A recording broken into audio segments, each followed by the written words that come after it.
पूर्वः स्वः तस्सद्वितुर्वरेण्यं भर्गो देवस्य धीमहि धियो यो नः प्रचोदयात्। बलिविज्ञाय स्थविरः प्रवीरः सहस्वान् वाजी सहमान उग्र अभिवीरो अभिसत्वा सहोजिन्द्रियमित्रं रथमा तिष्ठ गोविंदन। સફળતા મેળવવા ઈચ્છતા હોઈએ તો પોતાની શક્તિઓને ઓળખો। જીવનમાં અનેક કષ્ટો અને મુસીબતો આવે છે, તેમની સામે સંઘર્ષ કરવા માટે આત્મવિશ્વાસુ બનવું જોઈએ। દરેક કાર્યમાં અવરોધ આવે છે। પ્રગતિનું કોઈ પણ ક્ષેત્ર એવું નથી કે જ્યાં સહેલાઈથી જ મોંઘેરી સિદ્ધિ પ્રાપ્ત થઈ જાય। કોઈ પણ વર્ગમાં એવા મનુષ્યો નથી કે જેમનામાં ફક્ત સજ્જનતા જ હોય। ઘટનાઓ આપણી ઈચ્છા પ્રમાણે જ બને એ પણ શક્ય નથી। પ્રતિકૂળતાઓનો સામનો કરીને પોતાના માટે રસ્તો બનાવવાની પ્રક્રિયા દરેક પુરુષાર્થી અપનાવવી પડે છે। દુર્જનોને એકદમ સરળતાથી સજ્જન નથી બનાવી શકાતા, પરંતુ તેમને વારંવાર નરમ ગરમ કરવા પડે છે। તેમના દુરાચરણ અને આતંકની ઉપેક્ષા કરીને હિંમતથી તેમને એ બતાવવું પડે છે કે તેમની મરજી પ્રમાણે કશું નહીં થાય। ન્યાય અને અચિંત્યનું પણ મહત્ત્વ છે। આતંકની વ્યર્થકતા અને અચિંત્યની સમર્થતાનો દ્રઢતાપૂર્વક અનુભવ કર્યા વગર દુર્જનોને રસ્તા પર લાવવાનો કોઈ માર્ગ જ નથી। સાહસી માણસ એવું કરી શકે છે। જો તેઓ એવું ન કરે તો તેમની બધી પ્રતિભા અને ક્ષમતા નકામી જ પડી રહે છે।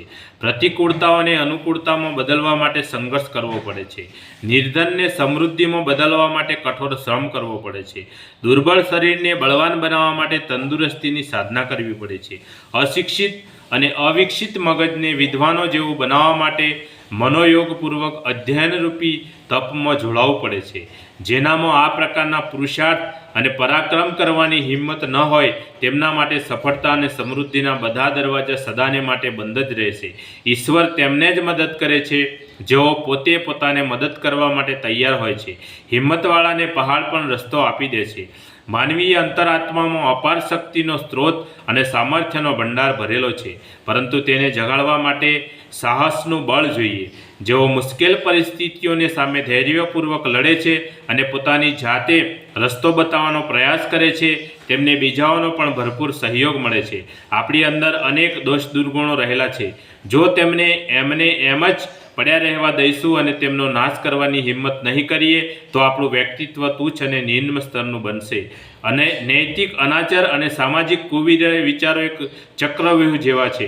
જો તેમને નાશ કરવામાં નહીં આવે તો આપણે રોતા કલ્પતા કરતાં જ દિવસો ગુજારવા પડશે। હિંમત ન રાખી અનૌચિત્યનો વિરોધ ન કર્યો તો આ ગાઢ અંધકાર હજુ વધારે ગાઢ થતો જશે। ચીલાચાલુ જૂની બાબતોને બદલ્યા વગર પોતાના માયા મોહગ્રસ્ત જીવનને શ્રેષ્ઠતા અને આદર્શવાદિતાનો અનુરૂપ ઢાળવું શક્ય જ નથી। આત્મિક ઉત્કર્ષ માટે કેટલાક નવા માળખા, કેટલાક નવી પદ્ધતિઓને અપનાવવી પડે છે। એનાથી પોતાને અટપટું લાગે છે અને ઘરવાળાઓને પણ વ્યંગ અને વિરોધ કરે છે। હિંમત વગર આ કેવી રીતે થઈ શકે?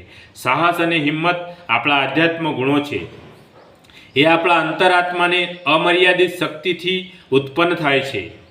આપણે આપણી એ શક્તિને ઓળખીને પ્રગતિ માટે પુરુષાર્થ અને અયોગ્ય સામે ઝઝૂમવાનું સાહસ કરવું પડે છે। સંઘર્ષ જ જીવન છે। બોલીએ સદગુરુ ભગવાનનો જય। આદ્ય શક્તિમાં ગાયત્રી માતનો જય। પોતપોતાના માત પિતાનો જય। કુળદેવી માતનો જય। ઓમ ગમ ગણપતે નમઃ। પાર્વતી પતય હર હર મહાદેવ હર।